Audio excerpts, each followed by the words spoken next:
Pak Muhammad Iuras sama-sama angkatan 1996 dan kami bertiga dari Pekanbaru, ketiga-tiganya juga angkatan 96. Saya Ustadz Jamal dengan Ustadz Tata, kami sama-sama angkatan 96. Sudah 25 tahun, setengah abad, 25 tahun yang lalu kami sama-sama kuliah. Hari ini masih ada nyawa di kandung badan. Sebagian kami sudah meninggal dunia. Ada namanya Ustadz Muhammad Ali, pernah menjadi kades di jalan Garuda Sakti, sudah mendahului kami. Kemudian ada lagi siapa namanya?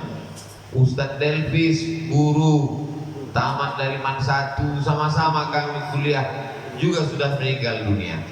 Saya ketika diminta untuk menyampaikan tausiah ini, saya bilang kalau umur saya panjang saya datang.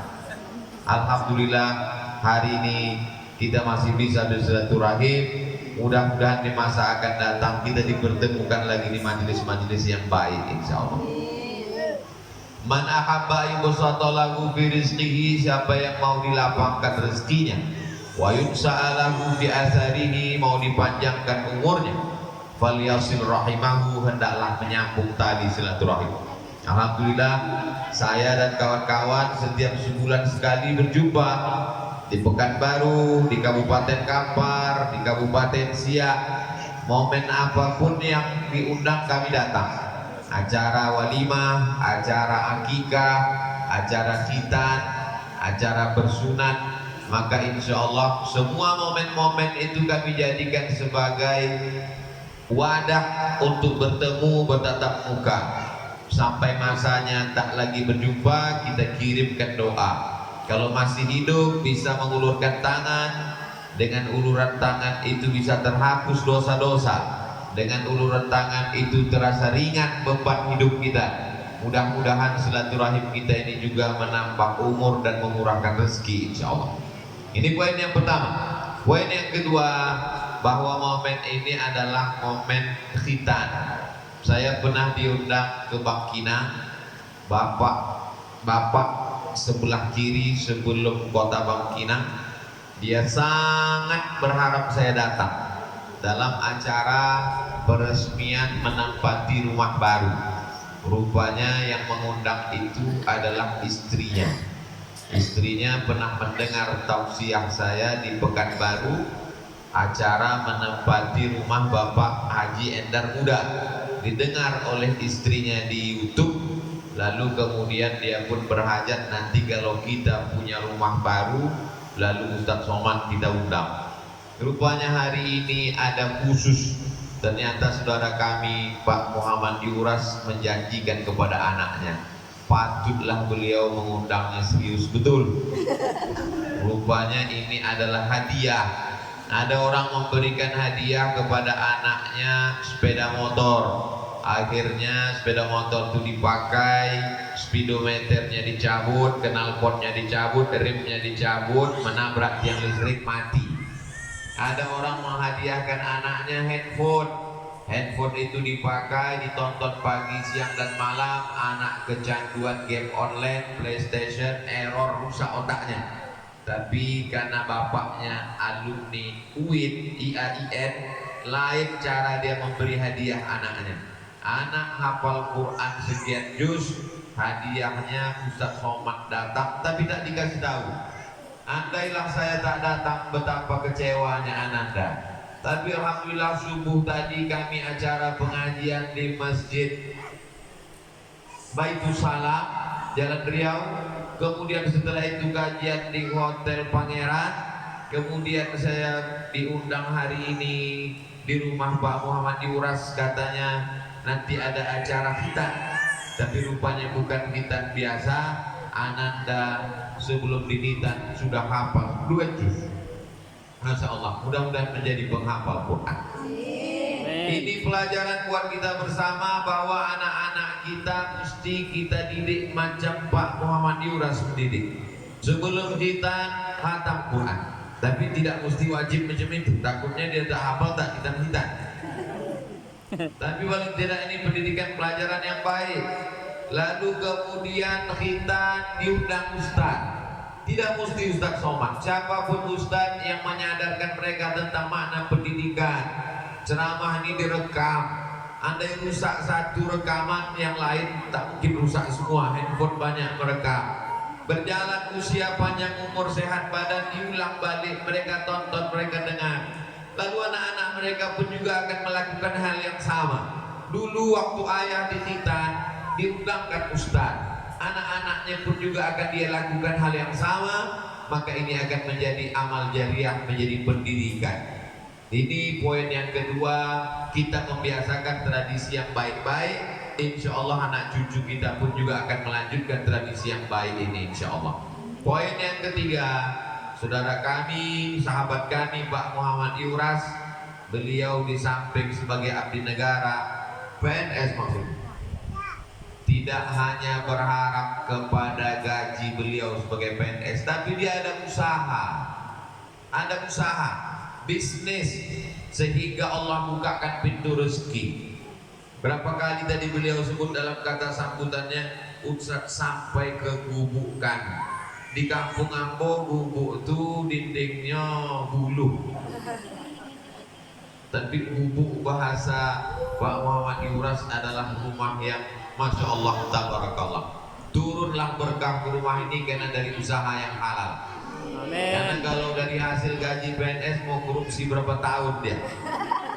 Tapi usahanya berkah. Kenapa? Karena usahanya bukan hanya untuk mencari duit, tapi di balik usaha itu beliau membantu surau, membantu musola, membantu masjid, membantu pondok pesantren. Maka anak-anaknya pun di masa akan datang juga akan punya usaha. Anak-anaknya akan lulus jadi pegawai negeri sipil abdi negara, anaknya akan jadi polisi, tentara, dokter, pengacara, tapi juga punya usaha bisnis, dan bisnisnya itu juga untuk menolong agama Allah. Ini diceritakan ke anak kemanakan supaya mereka di masa akan datang punya pedoman dalam hidup, ada contoh, ada model, diceritakan kepada anak kemanakan, saudara, sepupu, supaya apa? Supaya di masa akan datang hidup mereka itu jelas arahnya. Nanti kau sekolah, SMP, SMA, sanawiyah, aliyah, pondok pesantren, S1, S2, S3, kerja, PNS, pegawai, lalu kemudian ada usaha, bisnis, jualan, kebun, tapi targetnya bukan sekedar kaya, bukan sekedar punya rumah, punya kendaraan, punya istri, punya anak, selesai, tidak, tapi membantu masjid, membantu pesantren, sehingga itu lebih sampai daripada ceramah ustaz. Ustaz berceramah belum tentu masuk ke hati mereka, tapi kalau langsung dilakukan orang tuanya, maka mereka pun nanti akan bercerita ke anak cucunya. Datuk kamu dulu kalau dia berusaha sekian angin-angin untuk masjid, sekian tiang pintu untuk pesantren. Lisanul hal aqsah min lisanil maqal. Perbuatan lebih menyentuh, lebih sampai ke hati orang daripada sekedar cakap dan ceramah. Ini langsung kita lihat dari saudara kita Sohibul Bait, Sohibul Majlis. Poin yang keempat adalah pendidikan anak berawal dari sejak dalam kandungan. Selesai dalam kandungan, lahir dengan selamat, disusukan dengan air susu ibu. Setelah itu diakikahkan. Setelah diakikahkan, kasih nama yang baik, dicukurkan rambut, bersedekah, berkhitan lebih awal lebih baik. Lalu kemudian setelah dikhitankan, mulailah usianya sampai usia remaja. Makin berat tanggung jawab orang tua.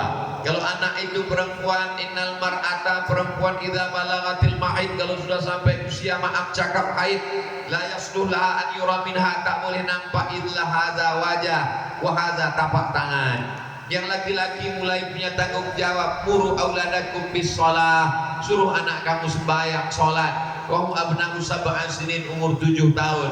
Wadribuhum fil asrah, pukul 10. Kalau 7, 10 disuruh sholat, berarti sebelum itu dia sudah hafal ayat. Ananda sudah hafal 2 juz, tambah lagi hafalannya. Ananda qari kita tadi membaca surat Al-Qiyamah dari awal sampai akhir. Maka ini semua adalah pendidikan. Sampai kapan kita mendidik anak ini? Minal mahdi ilal lahdi, dari buayan hingga ke liang lahat. Kalau ada orang berpendapat kalau anak perempuan sudah nikah, bebaslah ayah dan ibu dari tanggung jawab. Tidak. tanggung jawab tak pernah lepas. Kalau lakinya baik, suaminya soleh, alhamdulillah terbantulah bapak ibu. Tapi kalau suaminya tak betul, lakinya tak soleh, maka seorang wali, ayah, datuk, paman tetap bertanggung jawab di hadapan Allah. Kullukum ra'in, setiap kamu pemimpin, wa kullukum mas'ulun, setiap kamu bertanggung jawab, diminta pertanggungjawaban di hadapan Allah Subhanahu wa taala. Kita akan ditanya tentang anak-anak kita. Wala taziru wazratu wizra ukhra. Orang tidak akan memikul dosa orang lain. Lakum nukum waliyadin, agamamu untukmu, agamaku untukku. Lana amaluna walakum amalukum, amalku untukku, amalmu untukmu. Tapi orang tua bisa memikul dosa anak-anaknya. Orang tua bisa jadi diazab. Kenapa demikian? Karena tidak memberikan pendidikan yang baik. Seorang anak mau dipukul oleh Umar bin Khattab, tapi Umar bijaksana. Ini anakku ini durhaka, kata ayahnya. Kata Umar, apa salahmu? Kata si anak, boleh aku bertanya wahai Umar? Boleh, silakan. Apa hak kami sebagai anak? Kata Umar bin Khattab, haqqul waladi 'alal walidi salasun. Seorang anak punya 3 hak. Pertama, kasih dia emak yang baik supaya dididik dengan pendidikan baik, perempuan solihah. Yang kedua, kasih dia nama yang baik. Yang ketiga, kasih dia makanan yang halal. Kata si anak, aku tidak dikasih ibu yang baik, aku tidak dikasih makanan yang baik, aku tidak dikasih nama yang baik. Maka apa kata Umar? Laqad aqabtahu qabla an ya'uqqa alaik. Kau lebih dulu durhaka pada anakmu sebelum anakmu itu durhaka kepada engkau. Jadi khitan ini termasuk pengajian keluarga ini adalah bagian dari pendidikan anak, sehingga ketika kita lakukan ini yang lain terinspirasi. Insya Allah di masa akan datang setiap pertemuan keluarga diisi dengan pengajian. Selamatlah anak-anak kita ini insya Allah. Poin yang kelima, hari ini yang merusak 2 macam. Merusak otaknya pemikiran-pemikiran sesat, sekuler, liberal, komunis, ateis, macam-macam. Ada lagi yang merusak secara zahir, narkoba, LGBT, pergaulan bebas, virus HIV/AIDS, lebih bahaya daripada corona. Kalau corona hanya dia sendiri saja mati selesai. Tapi kalau pemikirannya rusak, dia menulis, dia bicara, mati dia. Pikirannya, bukunya, tulisannya dilakukan oleh orang, terinspirasi orang lain untuk buat dosa gara-gara dia. Nauzubillah. Siapa yang bisa menyelamatkan anak kita? Yang menyelamatkan anak kita adalah benteng terakhir pertahanan umat Islam, pondok pesantren. Kabupaten Kampar tidak kurang dari pondok pesantren, para alim ulama, para buya, profesor-profesor. Maka jangan sampai kita menjadi orang Kampar ayam mati di lumbung padi. Banyak pesantren, banyak ulama, tapi anak kita tak mendapatkan pendidikan yang baik. Maka ananda setelah berkhitan, hafal Quran, taman SD, masuk pesantren, ahlus sunnah wal jamaah, berpegang teguh kepada Quran, mengikut para ulama, warathatul anbiya. Poin yang keenam, ada yang lebih hebat daripada pendidikan, lebih hebat daripada pergaulan, yaitu doa orang tua. Saya merasakan sendiri doa almarhumah ama ambo, doa tahajudnya malam, doa kiriman bacaan Al-Fatihah, surat Yasin tiap malam Jumat, surat Al-Kahfi, khatam Al-Quran setiap Ramadan dan lain sebagainya, tak putus menzikirkan, mendoakan anak. Hati yang keras bisa menjadi lembut disebabkan oleh doa. Maka ibu-ibu yang mengandung 9 bulan 10 hari, air susu ibu mengalir di badan anak menjadi darah daging. Jangan lupa doakan anak-anak kita supaya tetap istiqomah sholat, supaya dijauhkan dari segala perbuatan maksiat. Setiap tahajud malam di sujud terakhir, bacakan, sebutkan namanya, mintakan kepada Allah. Karena sekarang banyak orang berharap hanya dengan pendidikan, sekolah, lalu kemudian kursus, diundang ceramah, itu usaha, buku-buku dikasih, tak cukup. Ada yang lebih hebat daripada itu semua, yaitu doa. Doa mukhul ibadah. Doa itu otaknya ibadah. Doa silahul mukmin. Doa itu adalah senjatanya orang beriman. Yang terakhir, yang ketujuh, mudah-mudahan kita senantiasa berbuat baik, dan yang paling penting dari itu adalah istiqomah. Memulai buat baik bagus, tapi istiqomah dalam kebaikan itulah yang lebih bagus. 7 poin ini sebagai inti. Makin lama tausiah ini saya sampaikan, makin dingin nanti yang dibalik koran ini. Mudah-mudahan 7 poin ini dapat kita jadikan amal baik untuk Abdul Somad, amal jariah. Saya senang sekali bisa bersilaturahim dengan keluarga Al-Mukarram, saudara kami Pak Muhammad Yuras. Maka insya Allah anak-anak yang hadir ini, mereka harapan masa depan panjang umur sehat mereka mendoakan kita semua insya Allah. Inilah yang dapat saya sampaikan. Terima kasih segala perhatian, mohon maaf segala kesilapan dan kekhilafan. Aku qouli hadza astaghfirullah li wa lakum. Terima kasih, saya ucapkan tahniah, selamat. Mudah-mudahan Ananda menjadi anak yang soleh, penghafal Quran, mujahid, menolong agama Allah di masa akan datang. Wassalamualaikum warahmatullahi wabarakatuh.